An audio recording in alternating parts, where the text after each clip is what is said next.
है, क्या हम उस तरह से हिंद महासागर को कह सकते हैं कि क्या ये हमारा है या नहीं?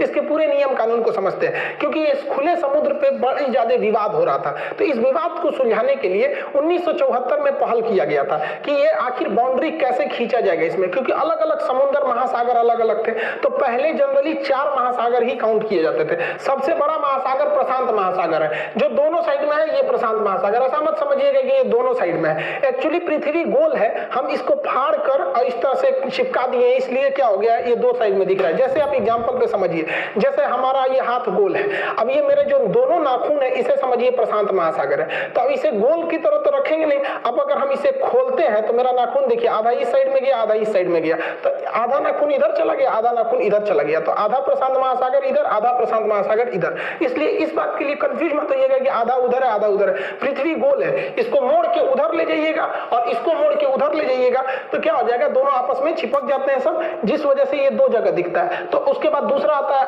अंध महासागर या आपका अटलांटिक महासागर। ये दूसरा सबसे बड़ा महासागर है, इसका आकार एस के समय के टाइप का है। ये तीसरा होता है ये हिंद महासागर, इसे हम लोग अर्ध महासागर कहते हैं, क्योंकि ये आधा ही हिस्सा है। ऊपर का हिस्से में इसके देखेंगे तो कंट्रीज वगैरह चले आते हैं। तीसरा महासागर आर्कटिक महासागर, इसे छिपा हुआ महासागर कहते थे, क्योंकि ये ऊपर वाले भाग में था, छिपा हुआ रहता था। इसमें सबसे ठंडा रहता था, साइबेरिया वगैरह भाग में ऊपर में पूरा बर्फ जमा रहता था।